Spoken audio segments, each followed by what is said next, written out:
За сайн байна уу? Цэцгсийн талаар ярилцах цаг эхлэхэд бэлэн болсон байна. За энэ удаа хоёулагийн ярих сэдв ямар цэцгийн талаар вэ? Бэр цэцэг. Олон улсын эмэгтэйчдийн баярыг тохиолдуулаад бэр цэцгийн талаар ярилцъя гэж бодлоо. Бэр цэцэг монголчуудын бүр эртний бэлэгдэлтэй түүхэн хүртэл Чингис хаантай холбогддог цэцэг. Тэгээ бэр цэцэг дэлхийд даяар тархсан. Торгоны замаар дамжаад монголчуудын бэлэгдэл цэцэг нь дэлхийд даяар тархаад одоо дэлхийд даяар хормоо хийж байгаа бүсгүүчүүд хормон дээрээ заавал бэр цэцэг барьдаг тийм уламжлалтай болцсон. Ер нь бол заавал бэр цэцэг барьна гэсэн уламжлал бол байхгүй л дээ. Гэхдээ бэр цэцгийг заавал сонгож хормон дээрээ барьдаг. Найз бүсгүүчүүд рүү шиддэг. Бүсгүүчүүд дэлхийд даяар маш олон байдаг. Бэр цэцгийг бизнес болгоод бүр тармилжуулаад цэцгийн баглааг зориуд бэлтгээд маш өндөр үнээр худалддаг тийм вебсайтууд, цэцгийн дэлгүүрүүд, цэцгийн бизнес эрхлэгчид дэлхийд даяар бас маш олон бий болцсон байна. Хормон дээр шидэд байдаг тэр цэцгийг яг бэр цэцэг байдаг гэж өстой мэдээгүй юм байна. Ямар ч хамаагүй л гой цэцгийн баглаа бариад шидэд идэм болов уу гэж бодож ирсэн.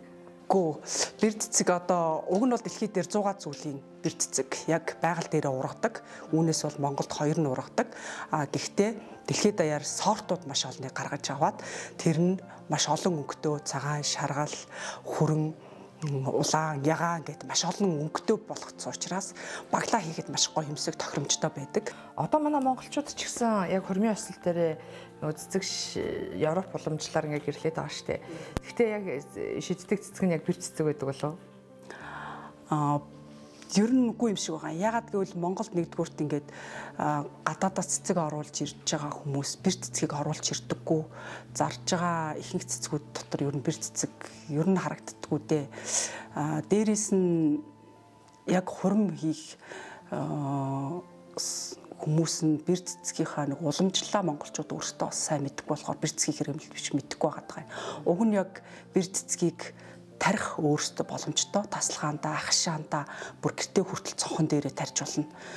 Гэртээ бол нөгөө сортын гадаадаас бэр цэцгийн сортын өрүүдийг авчираад тарьж болно. Хашаандаа бол юу байглаас бэр цэцгийн үрийг төвөж авчираад тарьж боломжтой. Дээрээс нь бэр цэцэг монголчуудын уламжлалтай бэр цэцэг гэд нэр нь хүртэл ингээм бүсгүй хүнд зориултдсан. Энэ болохоор яасан гэхээр түүхэн ийм Чингис хаан сартуулыг дайлаар мордоод эргэж ирэхэд нь маш олон аавын хүү, олон хань, олон хөвгүүд эх орондоо буцаж ирээгүй. Тэгээд нэг нөхрөө хүлээж исэн нэг бүсгүй нөхөр нь ирээгүй.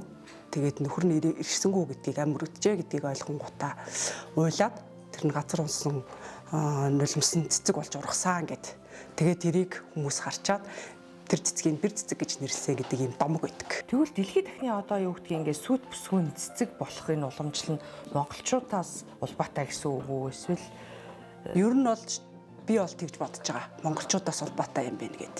Яг гэвэл түүхэн Чингис хаантай холбогдоод тэгээд бэр цэцэг гэдэг нэр байгаад энэ цэцэг өөрөө Монголын үндэсний бахархал цэцэг болчоод дээр үеэс яг албан ёсоор үндэсний бахархал цэцэг гэж зарлаагүй байхад ч гэсэн дээр үеэсээ монголчууд энэ цэцгийг маш их хүндэлдэг байсан.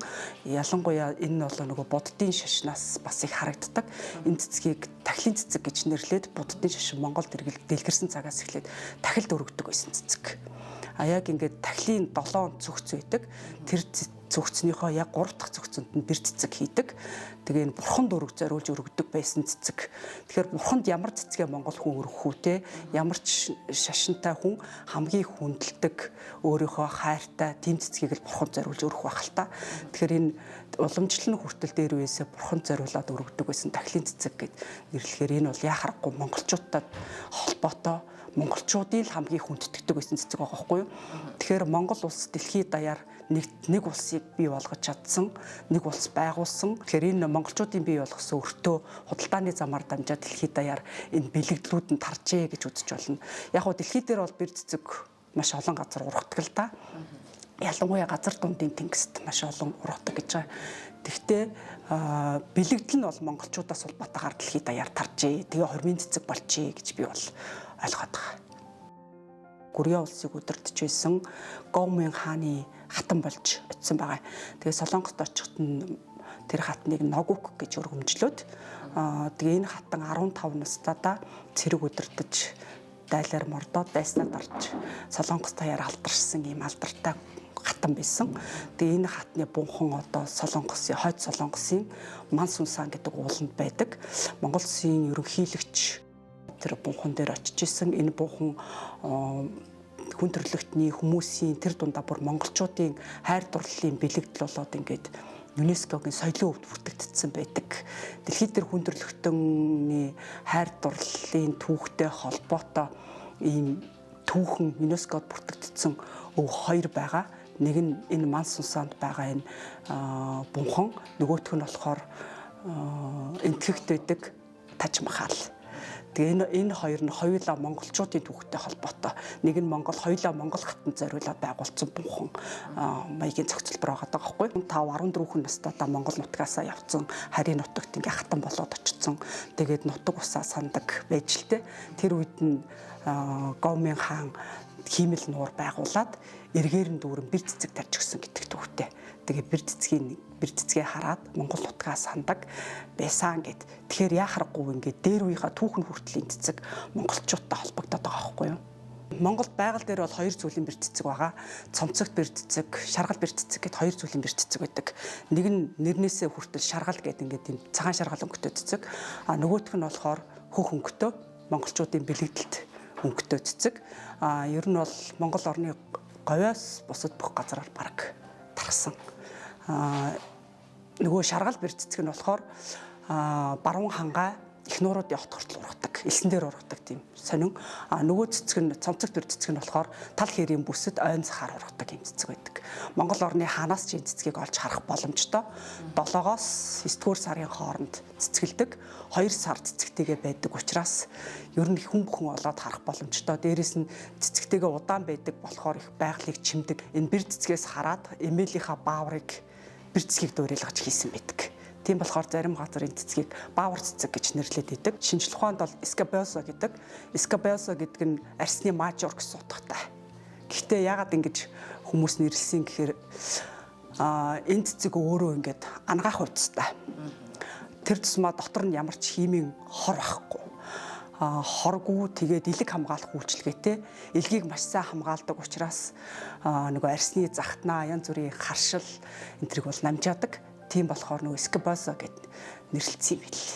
Ер нь бол эмчилгээний аюул өндөр ач холбогдолтой юм шүү дээ. Одоо орчин цагт одоо харшлын өвчин бол маш түгээмэл болсон шүү дээ. Тийм болохоор энэ цэцгийг дээр үеэсээ хүмүүс нөгөө цайнд хандалж удаг. Энэ цэцгийн үндэс нь бол хэрэггүй, үндсэнд нь ямар ч ашигтай байцс байхгүй. Анагаахын шинжлэх ухааны үндэсний их сургуулийн эрдэмтэд Өвөр Монголын Төлөөгийн их сургуулийн эрдэмтдтэй хамтраад энийг бол элэг хамгаалах үйлчилгээтэй гэдгийг судлаад дотор нь бол ялангуяа фолвонд нэгдлүүд хамгийн их байна. Витамин С бас их байна гэдэг ингээд тогтооцсон. Тэгээ энэ фолвонд нэгдлүүд нь ялангуяа элэг хамгаалах үйлчилгээг үзүүлдэг юм байна л да. Тийм болохоор ингээд хатад их хэрэгэлдэг байсан гэж байгаа энэ цэцгийг гоо сайхандаа зориулаад энэ цэцгийн хандаар цай бэлтгэж уудаг. Юу нь болохоор эмчилгээний чанар нь болохоор цайндаа бол нэг гарах яг элэг хамгаалах үйлчилгээ нь бол өөр ургамлуудтай эмэм бодисуудтай холжиж там болгож иж тэгээд нөгөө элэг хамгаалах үйлчилгээ нь гардаг. Тийм болохоор нөгөө элэг хамгаалах зорилгоор яг цэцгийг хэрэглэх юм бол тэр үйлчилгээгээ үзүүлж чадахгүй гэсэн үг. Яг гоо сайхны зорилгоор ч юм уу эрүүл мэндийн зорилгоор эсвэл нөгөө энэ будагч бодис ихтэй болохоор нөгөө бялуу хийдэг хүмүүс бялуундаа гой хөхөнгө оруулах гэж юм өнгийг ашиглаж болдог гой минь чанахтаа ч юм уу хийчдэг. Тийм хүнс нь бас их зориулж болт. Соёл спорт аялал жуулчлалын яам, байгаль орчны яам хамтраад үндэсний бахархал цэцэгтэй болёо гэж 2013 онд судалгаа явуулаад тэгсэн судлаачид бол нэг 9 цэцэг нэр дэвшүүлсэн байдгийг. Тэгээ энд нөгөө Монгол Улсын их сургуулийн ургамал судлаач багш Жамсрангийн дэвшүүлсэн бэр цэцэгт хамгийн олон хүн саналаа өгөөд 1000 гаруй хүний саналаар бэр цэцэг Монголын үндэсний бахархал цэцэг болсон. Тэгээд Монгол Улсын засгийн газар 2014 онд албан ёсоор бэр цэцгийг Монголын үндэсний бахархал цэцэг болгож зарласан. Бэр цэцэгт шумбуур гэд бас ирвэхэ байдаг. Бүр ингээ бэр цэцэг чумбуур гэд бүр нэрлэлсэн. Тэгээ энэ цэцгийг шүтэж амьдардаг. Тэгээ Монгол Улсын улаан наманд орцсон юм маш ховор ирвэхээ. Тэгээ энэ ирвэхээ болохоор манайхаас одоохондоо хинтийн нуруунаас л судлаачид 3 удаа таарад тэмдэглэж авсан байт юм байлээ. Тэгээ энэ ирвэхийг болохоор бэр цэцгийн яг навчных нь бүр хамгийн доод газарт ойрхон хэсгийн навчнуудынх нь тэгээд тэр навч ингээд байж байгаа шүү дээ. Тэрний яг ингээд доод хэсэгт нь доош харсан хэсэг дээр нь ингэж өндөглөөд тэгээд авгалтаа үедээ бас яг тэр навчаа идээд бэр цэцгээр хооллож гэж ирээхэ болж хөгждөг. Тэгээ энэ ирээхэ дотор нь ер нь бүгэг шүний амьдралтаа өдрийн амьдралтаа гэж хоёр хуваат юм бэлээ. Тэгээ энэ ирээхэ болохоор шүний амьдралтаа бүгэг ирээхэ гэдэг ангилалтаа ордог. Тийм болохоор ч юм уу бас хүмүүс бас хүн өөрөө өдрийн идэвхтэй амтан. Гэтэл энэ ирээхэ шүний идэвхтэй байгаад идэг. Тийм болохоор бас олж харсан тохиолдол бас цөөн байт юм шиг үлээ. Дэнгийн ерөнхийний төрөл гэсэн үг үү? Үгүй дэнгийн ерөнхий биш. Яг амьдралынх нь хэлбэрээр өдөр нисэж хоолоо олж иддэг юм уу, шүн нисдэг юм уу гэдгээр нь л өдрийн шөнийн гээд ангилдсан. Дэлхий дээр яг үндэсний бахархал цэцэгтэй 200-аад улс байдаг. Тэгээ энэ дотор яг бэр цэцгийг үндэсний бахархал цэцэг гэж зарлалцсан улс байхгүй. Монгол ганцаараа бэр цэцгийг үндэсний бахархал цэцэг болгосон.